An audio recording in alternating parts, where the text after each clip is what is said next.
Hey, welcome to the Micheaux Mission, 2 Men, 1 podcast, every black film ever made. My name is Len, a.k.a. the Bat Triple. And as always, I'm joined by my partner. Hey, this is Vincent Williams. Tonight, we have a very special show for you, missionaries, because we're going to do things a little different. Shake it up. Shake it up, baby, now. Keep you on your toes. Okay, that'll work too. All right, so tonight we are going to be presenting live here on YouTube. We're going to be giving you Misses from the Missionaries. We're going to be giving you the top 5, and we're going to be giving you 6 Degrees of D'Urville Martin. That is going to be coming to you live here on YouTube. And then we're going to say goodbye to YouTube. Goodbye, YouTube. And we're going to so long review for all of you listening in Audioville. Zay. We're going to be sitting with our very special guest. Goodbye. Angelica Jade Bastién.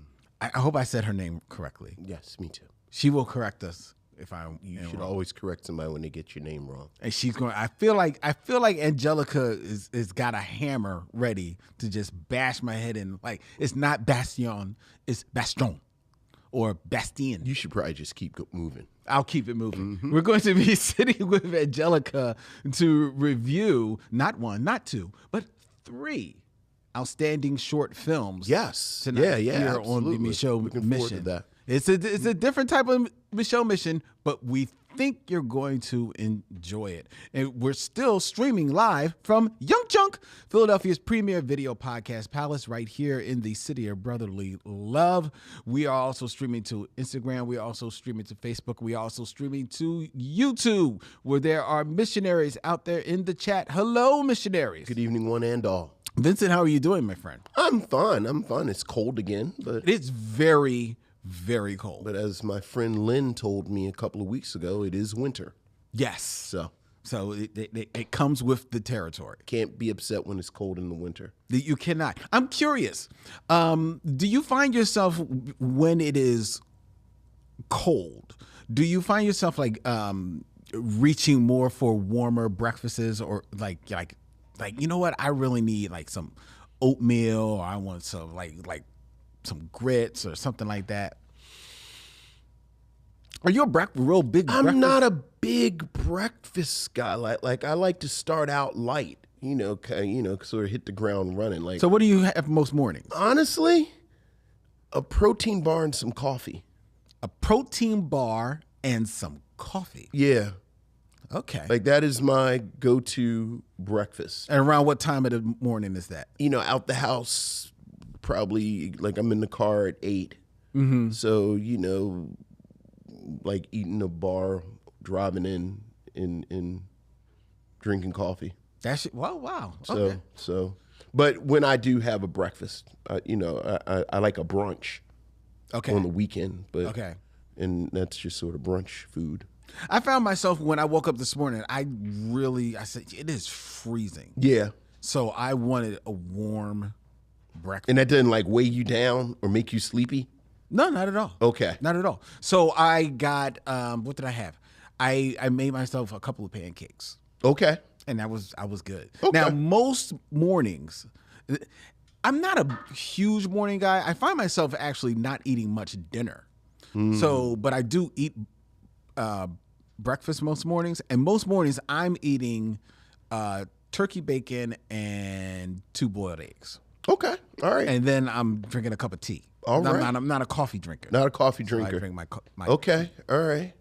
That's my morning. All right. We're going to have to find out what Angelica does for her breakfast. This is, I'm sure, all very interesting to her as well. It's interesting to me. But what is more interesting is hearing what each and every one of you are thinking about, missionaries. And that means we're going to go to your emails, or as we like to call them, Misses from the Missionaries. So what else is going on, Lynn? we have emails, Vincent. Ooh, missives from the missionaries. Ooh. Ooh. Ooh, missives from the missionaries.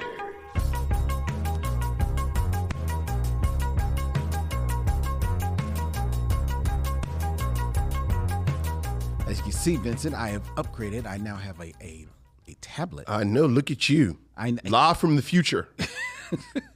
It may be the world's slowest tablet. I swear I'm literally turning pages. Okay. All right. We have an email from Monique Younger. Hey, what's up, Monique?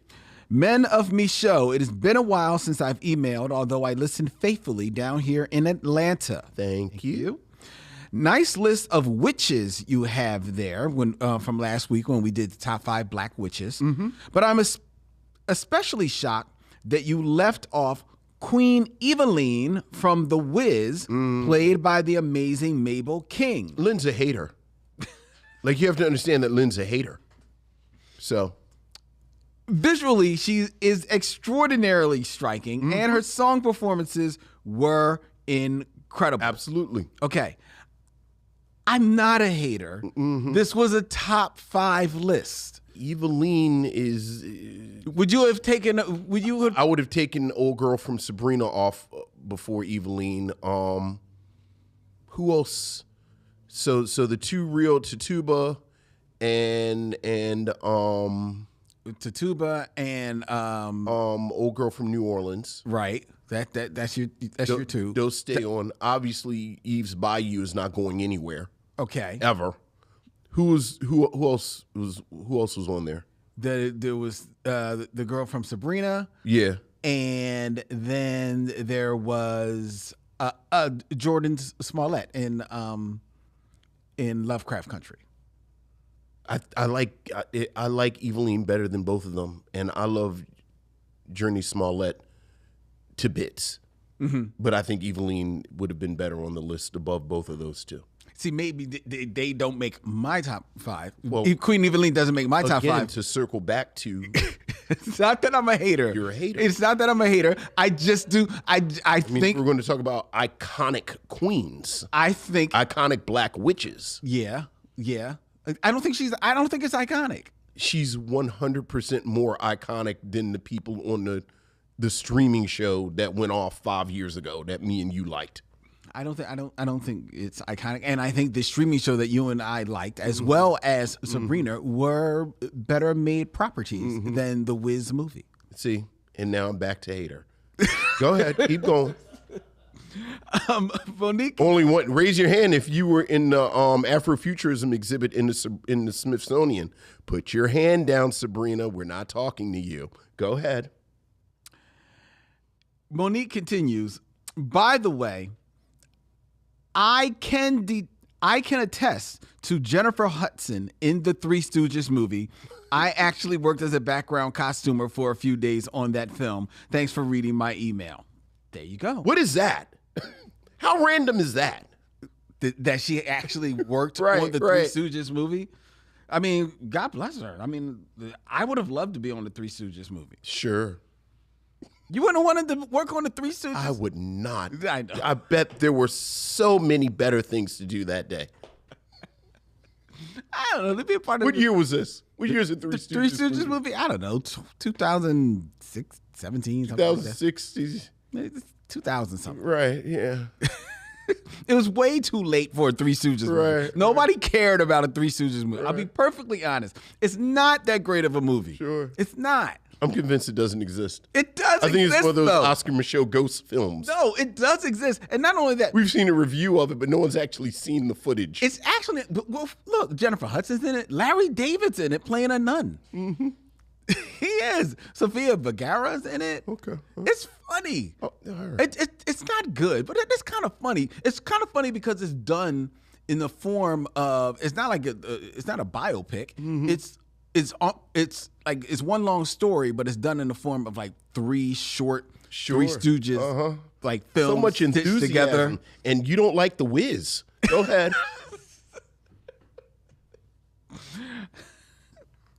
We got another email. Okay. This one is from Nicole Sherman. Hey, Nicole. Good evening, Len, Vince, missionaries, and special guests. That means Angelica. At the time of this writing, I am blasting Johnny Gill's sleeper hit Let's Just Run Away from the Mo Money soundtrack. This is random missionary email. This is random as hell. Like I worked as a costumer on the Three Stooges movie. I'm listening to the Johnny Gill song from the Mo Money soundtrack. Like, first of all, you're listening to the Mo Money soundtrack. Boy, this is real chaotic right now. Nicole continues, got to give it up to Johnny Gill for being on black movie soundtracks in the early 90s, such as Mo Money and, of course, Boomerang. Sure. Since February, for me, is Love Month, I am watching black rom-coms to celebrate. This weekend, I went back to rewatch Poetic Justice with Janet Jackson, Tupac, Joe Torre, and, of course, Regina King. You know what's funny? For Regina King to be in the industry for 40 plus years, she has yet to be in leading lady material where she is the lead, with the exception of Shirley, and that's a shame. I also want to point out that Regina King really hasn't been in a lot of rom-coms either. Last year, you guys chose who would star in a movie with Halle Berry if she wanted to do rom-coms again. Now, I now pose this question for you all to answer. If Regina King was to be in a rom-com as the leading lady, who do you think should be alongside her? All I know is I want it to be hot, sexy, and older people having intimacy on screen. I'm looking forward to hearing your answers. And side note, I am excited you guys are finally doing one of Lawrence Fishburne's underappreciated films, Hoodlum, which is coming up next week. Have a great rest of the week, Nicole. That's actually kind of interesting, talking about older people on film having sex, because I was rewatching Heat this weekend and realized that it was one of the few movies where Al Pacino is in a sex scene. Okay. But nevertheless. So this exact second, I've never thought about Al Pacino having sex. I didn't either until Saturday when I was watching Heat. So Regina King in a first of all, it is surprising that Regina King has not been like the lead.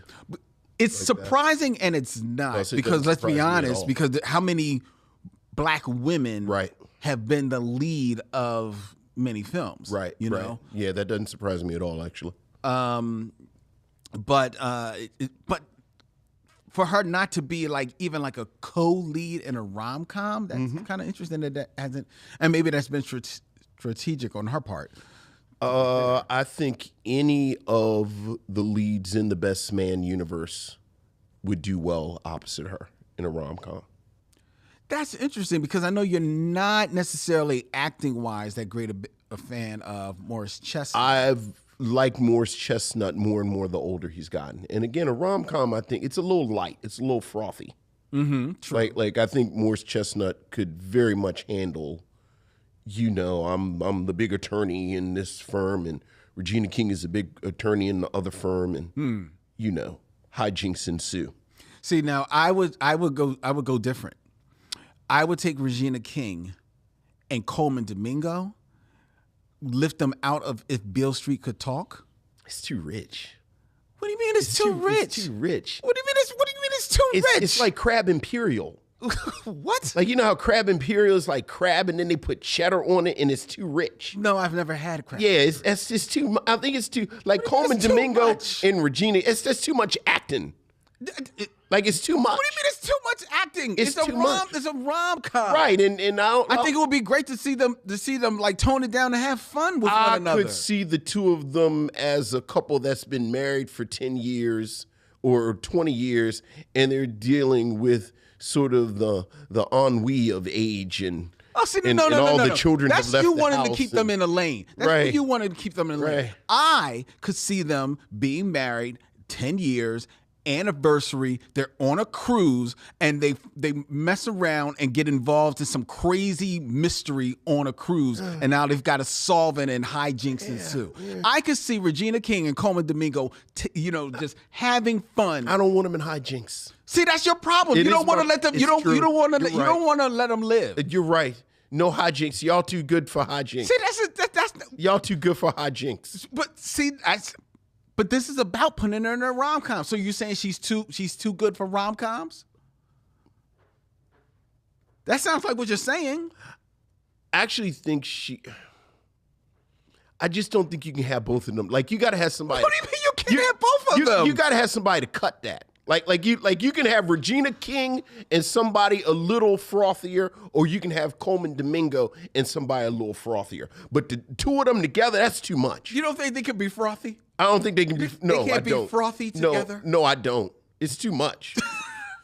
It's too much makes heft. absolutely It's no too sense. much heft. That makes no sense. It's too much heft. Makes no sense, Vincent. You're wrong. I don't like it. You're I don't like it. Coleman Domingo can be in it with like Essence Atkins or something, and Regina Hall can be in it with like you know, like I'll even give her Lorenz Tate, but yeah, that's too much. It's too much acting in one place. You're wrong. You're wrong. You're wrong. So like after Fences ended, you think like Viola Davis and Denzel Washington could have been in some wacky hijinks? Do you Not see those two characters, but No, those two actors. Well, Denzel and Viola, wacky. to that point, we have both said. Like Denzel gets hit in the head and he's got amnesia. First of all, we didn't say he was going to be in a Mel Brooks movie, but Okay. but we have both said that it would have been nice to see Denzel Washington do more comedy.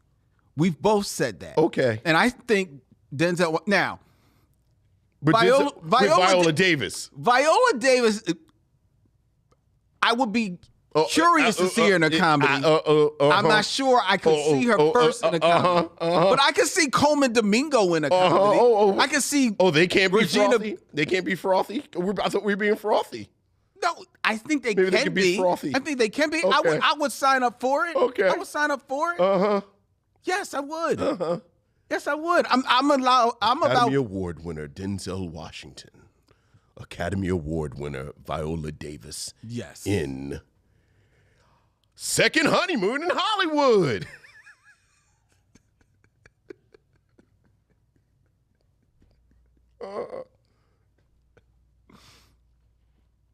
We had another email, Vince. All right.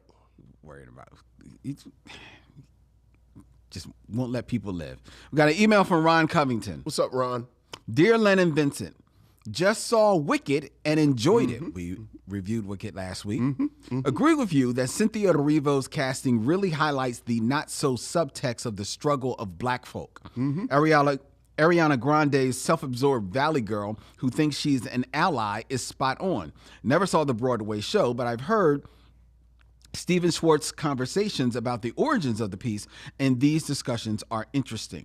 The whole idea that the story of The Wizard of Oz is questionable is intriguing. It's comparable to the way the Native Americans were portrayed as savages through a Eurocentric historical lens, and when the true story is revealed by other scholars, we learn the actual truth. On another note, I wonder if you guys can think of any films that concern black romance dealing with more mature lovers as opposed to the typical young love paradigm. I remember the relationship between Bernie Mac and Angela Bassett in Mr. 300. Really?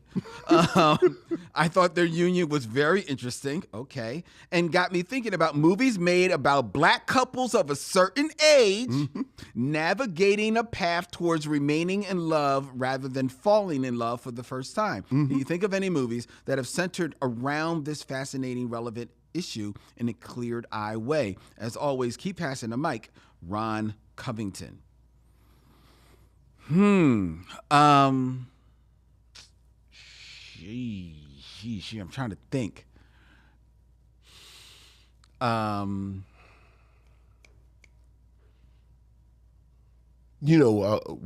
It's not necessarily just the couple, but I love the depictions of older sexuality in The Sleep with Anger. Just that whole little crew. Yeah, That's good. I was going to pick up. Speaking of Danny Glover, I feel like you're going to go Danny Oprah Winfrey and Danny Beloved, Glover right? are skew older in Beloved. I was thinking about Beloved. Yeah. That definitely was on my radar. Yeah. I was also thinking about, and I'm curious. You've seen these movies, so I haven't seen them yet. Okay. For the mission, but I was curious if is there any riff on? I know there's riffs on the age, but is there any riff on the romance or the couple of Martin Lawrence and his wife in the Bad Boy movies? Not really. Okay, I wasn't sure. Yeah, not I wasn't really. sure. I can't think of any. I certainly can't think of any movies where that's center Right. in anything. You know, and I'm sure there may be one or two out there, but I just can't. I'm having a hard time coming up with one. That's a good question. It's a good question. That's a very good question. And- I mean, well, I guess Fences kind of deals with it a little bit. Yeah, I guess that's certainly an older relationship. You know, so I mean, You know, it's fascinating. You're talking about Al Pacino in Heat. Heat, which he's, how old is he in that? Is he 60? He probably. But is. he does, quote unquote, look a little older, and it is going to be fascinating as Angela Bassett and Viola Davis and Halle Berry and these actresses are quote unquote not even quote unquote, they're chronologically getting older. Yeah. But they not old people. Like none of them look like Big Mama in them. That's true. Like because Denzel is 70, right. and he's just started looking 55. Right. Like we caught Gladiator 2 yesterday. Like finally watched Gladiator 2. Okay. And it is actually ridiculous and distracting how much he steals the movie. Yes, he does. Just being old and bad in Fly. And when's the last time you saw Denzel having as much fun in a movie? Look. He is having a ball. Look. From changing into different garb every single scene. Nobody loves being Denzel more than Denzel in that film. Yeah. And it's like, you don't even, like, it's sharks in the pool. There's a dude riding a rhino. It's people swinging swords with each other. Mm-hmm. But as soon as he does a little swoop with the robe, you can't even see what else is on the screen. You don't care. So, All eyes are locked in. yeah. I'm curious to see how they kind of address age and sexuality with these seemingly ageless actors. Yeah. As time goes on. I'm looking in the chat. Shout out to the missionaries. Lisa Alexander. She points out Claudine. That definitely is an old. I guess You know what's so funny about you're not Claudine? thinking about it. It's old. I showed Claudine in my class, so it's right on my mind. There's a moment where they're talking about how old Claudine is, and her daughter says, "You too old to be dating," and this and Claudine is 36 years old. Yeah. How about that? Textually, she is 36 years old. How about that? And now that she brings up Claudine and thinking, in the 30s, Right. And I don't think Rupert is 40. Probably not. Yeah. Probably not. But now that brings to mind, now I just lost the freaking movie. Soul Food. Yeah. Because Vivica Fox's character is supposed to be in her 30s, and like all of the couples, they're all like in their 30s. I Right. feel like they're Probably knocking certainly on older. 40. Yeah. So that's kind of interesting. Yeah. All right, so there's that. All right, we got another email. This is from Michael Sykes. Mother, may I or may I not is the subject line. Hello, Len and Vincent. I know the Mother, may I is a couple of months away for those who are not aware. May is when we dedicate movies that seem to be bad movies, and we do a whole month of those type of movies, and we call it Mother, May I Have Another One of Those Bad Black Movies. It's a favorite here on the Micheaux Mission. Yeah. We do it for y'all. We do it. Michael continues, I don't know if y'all have a list together or not, but here are some suggestions for that month. You can take it or not. Oh, I hate y'all. Everybody's got opinions. All right. So Here's some shitty movies for y'all to watch. movies such as See, here we go. The Players Club. Yeah. Yeah, see that, but Players Club I feel like is this cult classic. I don't know. And Players Club isn't like bad Mother May I bad. Like on its surface, it doesn't look like sort of but all right, derivative. Players Club. All right, Okay. Players Club. Foolish, starring Eddie Griffin. Eddie Griffiths is like That's kind of is bad like, movie catnip, right? He's like nails on a chalkboard. I know. With me. Woo, starring Tommy Davidson. I don't think Woo was that bad, but Tommy Davidson has some really interesting things to say about Woo in his book. He does. Yeah. Def Jam's How to Be a Player, starring Bill Bellamy. I think you buried the lead when you said it was starring Bill Bellamy. Yeah, remember that was his like that was his shot. Like that was his shot. Yeah. Big Mama's House, the Martin Lawrence movie. Yeah. The other Martin Lawrence movie, The Black Knight. Oh, now The Black Knight is terrible. Yes, it is. Like over this list, that's the real terrible one. Tyler Perry's Divorce in Black. I've never heard of this. That's new Tyler Perry. That's the one that just came out a few months ago. It just came out and he's already saying Mother, may I have that bad movie. Yeah. Jamie Foxx's Held Up and Most Wanted, starring Keenan Ivory Wayans. You don't have to take my suggestions, but one way or another, y'all will have to review these movies. That bad? Most Wanted? Yeah. I seem to remember it being. Who's this? Is Michael? Yeah, Michael Sykes. Yeah, Michael. I think these are more mediocre. Well, Most Wanted. Mediocre. Okay. How to Be a Player? I don't know if that's mediocre. I got a funny feeling that's not good. It's not Foolish. I have an not idea that's good, but it's Foolish like, looks bad. I remember Foolish looking bad. And who's in Foolish? Eddie Griffin. Yeah. I don't know. And he has a question for me, Len. What is your top 5 guilty pleasure films? Well, Vincent was saying anything from TCM, but those aren't guilty pleasures. No, they're not. Those are classic movies. Yeah, what are your guilty pleasures? Well, my biggest guilty pleasure is this straight up terrible superhero film called The Specials with Rob Lowe.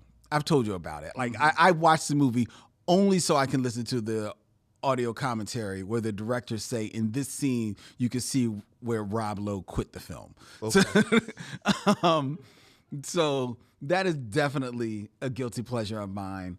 And other like just bad movies that I know are or just suspect that I still watch. Mm-hmm. You know what? What? I'll give you one. Okay. The League of Extraordinary Gentlemen. Yeah, you do like that. It's so confusing that you like that movie. It's a horrible movie. It's terrible. It's terrible.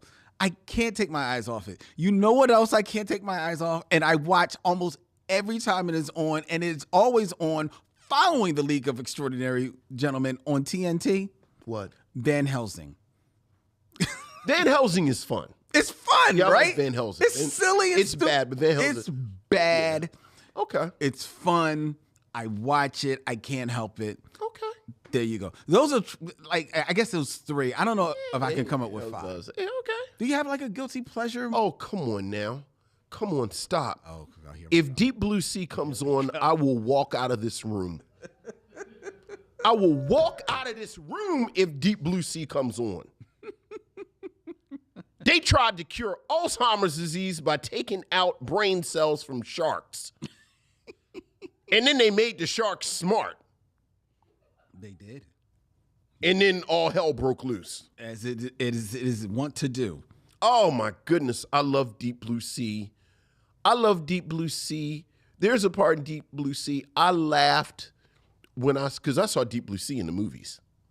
And there's a part in Deep Blue Sea that everyone who's seen Deep Blue Sea knows this part. I laughed and howled with joy for 10 minutes and missed 10 minutes of Deep Blue Sea after this part. And then I had to watch it again. So yeah, that's mine. I adore Deep Blue Sea. Okay, there you go. Thank you, Vincent. And thank you for your email. All right. And if you want to have your thoughts read here on the Micheaux Mission, please feel free. Send us an email at micheauxmission@gmail.com. That's MICHEAUX MISSION@gmail.com. Also want to bring your attention that if you want to check out the Micheaux Mission live, then you can join us in March, on Wednesday, March 5th, with our good friend Stephanie Watt of the Be Real Black Cinema Club at the Bryn Mawr Film Institute, where we return with the Be Real Micheaux screening series. And for Black Women Month, we will be screening Alma's Rainbow from 1994. Excuse me, almost got the year wrong. 1994.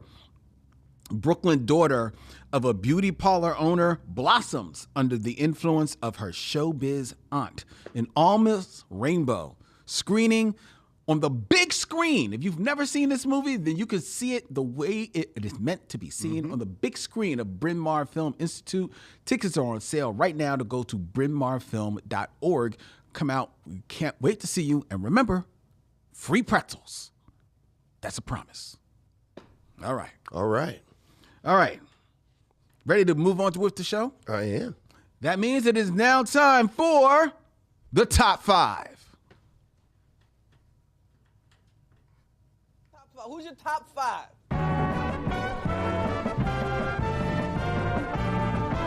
My top five is. My top five is. My top five is. My top five is. Top five, where I come up with a list. I read this list to Vincent, and he shares his scintillating commentary about my list with me and all of the listeners, as well as our special guest, Angelica Bastién. Now, Vincent, we are going to be having Angelica here on the episode, and she is a bit of a writer and a culture critic. For those who are not familiar with her writing, you can read it in The New Yorker. You can check her out on Vulture. You can also check out her amazing Substack newsletter, Mad Women and Muses. She's insane. That's what she is, but she has a good time. But it got me thinking. Okay. Being a critic of culture, which we sometimes get into culture talk on. Sure.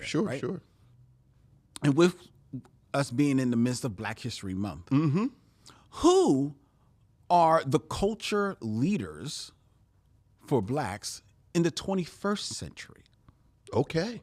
You know, I mean, because sometimes when you start thinking about Black History Month, your mind goes to Martin Luther King. Sure. It goes to Malcolm X. It goes to James Baldwin. You know, but what about the 21st century? Okay. Who are the culture leaders of the 21st century? Okay. Right. So I've come up with five. All right. Not necessarily ranked in any particular order. Okay. Okay. Even though I have my thoughts on who would be number one. But I've got a list here of five cultural leaders, and I want to know whether or not you think that they are prominent culture leaders of the 21st century.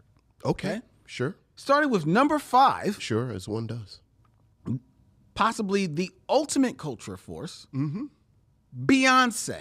Of course. From Lemonade to Renaissance, she redefined the album experience, set new performance standards, and championed Black artistry and activism.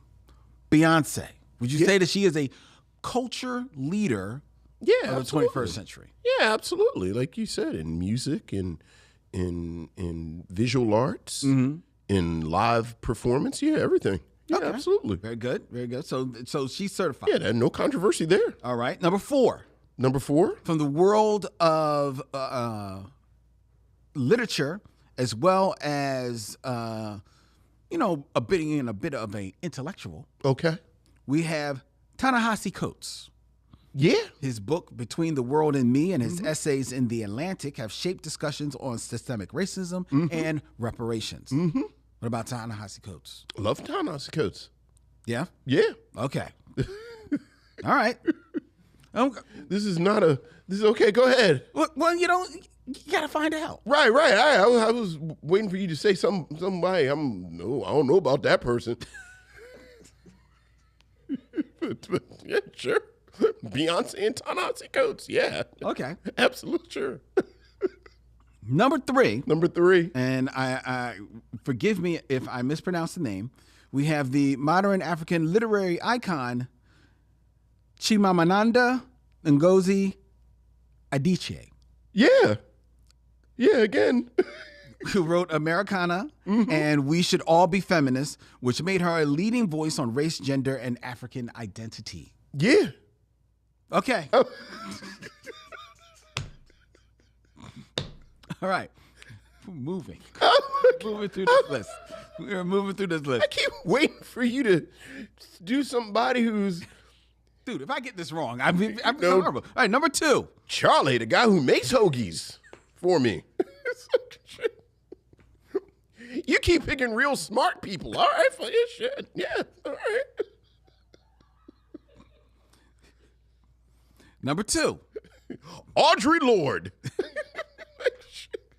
No. Tied for number 2. Okay. Barack and Michelle Obama. God's sake. Yes, As the Lynn. first black U.S. president and the first lady, they reshaped global perceptions of black leadership. Yes. Definitely cultural leaders Look, for the 21st century. certainly, yes. All right. Influential and yes, absolutely. Yeah. Some might dare say presidential even. All right. And number 1, No. black cultural leader for the 21st century. Jesus of Nazareth. Dylan of Young Junk. No, I'm sorry. It's a typo. We have Kendrick Lamar. All right. Albums like To Pimp a Butterfly and Damn cemented him as one of hip-hop's greatest storytellers and political voices. All right. I can't. Yes. Do you have an argument with that 5? No, I don't. No? Well, that's the top 5. Well, we move to that. That's you. That's my top 5. I thought it might be controversial. I thought You thought somebody on there was going to be controversial? Well, I thought somebody might balk at Beyonce being What? being one of the Influential? being one of the top 5 cultural leaders of the 21st century. Because I was going back and forth between her, at least for that slot, between her and Rihanna. But my personal feelings about Beyonce aside, I had to acknowledge her significance. Oh, you had to? I do. Did you acknowledge that the sky was blue this morning? I don't really rock with grass, but I begrudgingly acknowledge its greenness. You don't think there's an argument between her and Rihanna? Yeah, come on. Okay. What am I, a 15-year-old? Come on. What's got to do with being 15? Anyway, so that's the top 5. All right. We are now going to move on to the game of kings. All right. 6 degrees of Durville March. Battle of wits. Grappling of minds.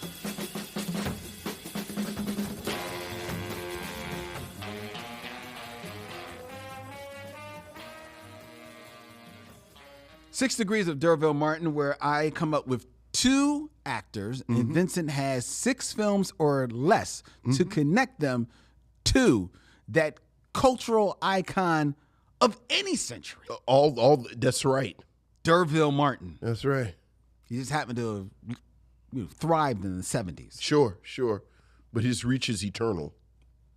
He's here now. All right. All right, Vincent. Okay. Keeping it in theme, Okay. as we're talking about the 21st century icons. Okay. These are 2 actors Okay. who have come to prominence in the 21st century. Okay. Excellent. Okay. Who we got? So in 6 films or less, connect Durville Martin to that South African actress, Uso Bedu. I need to see her. I don't know who that is. Off All right, just gotta from her hide name. her credits. You know her. You've seen her. Was she in Serafina? You said 21st century. 21st century. No, she was not in Serafina. But Oh. She was in The Woman King. There you go. Oh, okay. All right. Derville Martin was in The Final Come Down with Billy D. Williams. Billy D. Williams was in The Force Awakens with John Boyega. And then, of course, John Boyega was the Man King in The Woman King. Yes, he was. With Uso Bedu. Uso Bedu. There you go. So there you go. Very good, Vincent. Very okay. All right. What else has she been in besides The Woman? She was good in Woman King, too. She was good in Woman King. She only actually has one other credit that is out there now, and that's Mufasa. She's a voice in Mufasa, the Lion King. Oh, okay. All right. She has a couple of things in production. But Okay. Does she sing?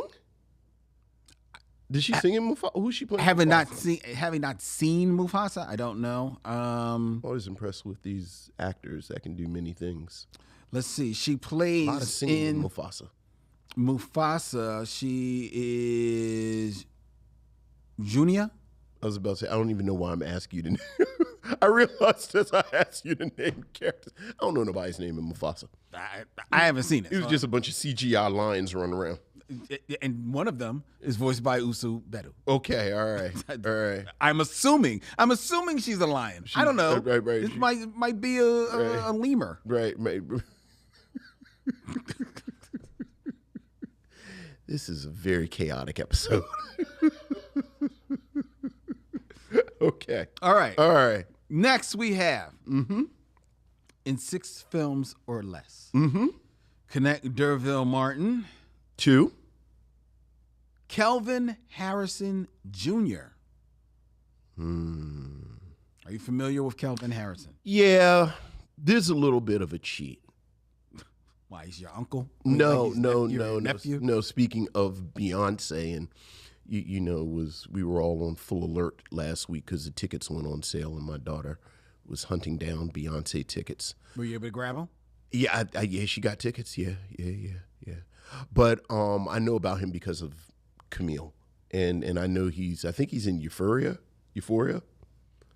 I believe. But more importantly, she's in a film that he's in a film that my daughter loves that I still haven't watched, and I feel so guilty about it. He's in Waves. Waves? Oh, okay. Yeah, he's in Waves. Like, Camille has been badgering me to watch Waves for like 2 years, and I just haven't gotten around to it. But he's in Waves with Sterling K. Brown. Okay. And Sterling K. Brown is in Honk for Jesus, Save Your Soul, with Queen Latifah. Here you go. Queen Latifah is in Bringing Down the House with Steve Martin. And Steve Martin, I don't pull this card that often. Steve Martin is in The Jerk with Dick Anthony Williams, who is, of course, in 5 on the Black Hand Side. There you go. Well done. With Derville Martin. Derville Martin. Yeah. Well done. Yeah. I'm reading about Waves, which I think has been mentioned on. Yeah. Oh, yeah. before. Yeah. It traces the emotional journey of a suburban American family as they navigate love, forgiveness, and coming together in the wake of a tragic loss. Actually sounds like a very thoughtful film. Camille has been pushing me to watch. What year did it come out? 2019. Yeah, she's been pushing me to watch this for at least 2 years. Oh, man. Sterling K. Brown, Renee Elise Goldsberry. Yeah. I mean, say no less. Yeah. I'm there. Yeah, so. Oh, psychological drama. But I wouldn't have known him off the top of my head.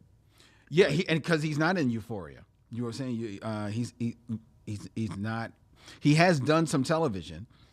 He was in Godfather of Harlem, and he was in a couple of episodes. He did Roots and Genesis. He also is a voice in Mufasa, the Lion King.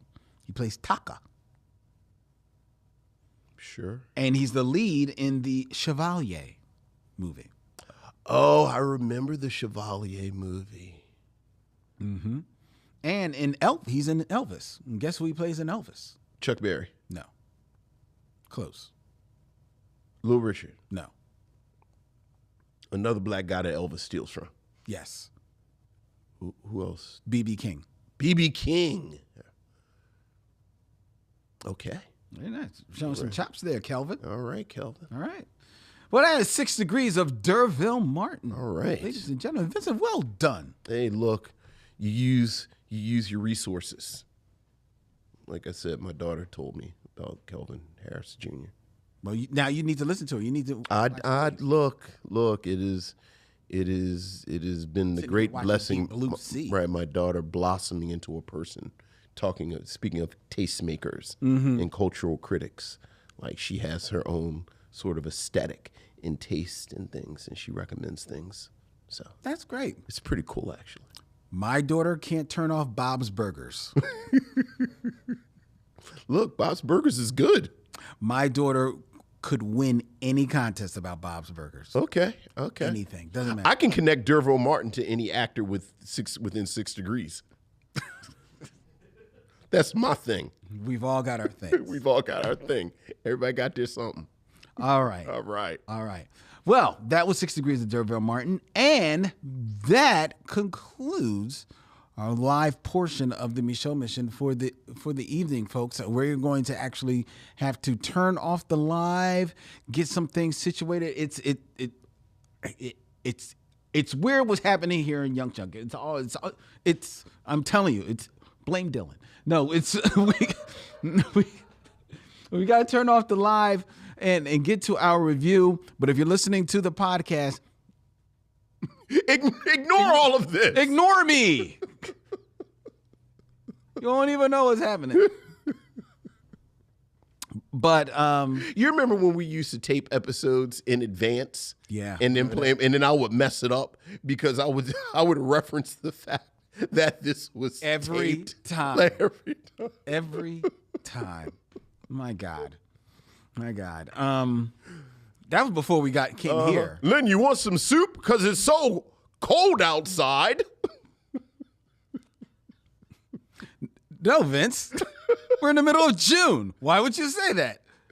Anyway, but we're not going to just go, willy-nilly. We invite you, if you are watching us live and you want to know, hey, well, what are we going to be doing next week? Next week, here on the Micheaux Mission, that is when Vincent and I will be sitting down to review a very underappreciated film by Lawrence Fishburne, Hoodlum, next week here on the Micheaux Mission. A full show coming your way right there on YouTube. Until then, he's Vincent, I'm Len, and in parting, we say, We'll see you when it's time to meet again.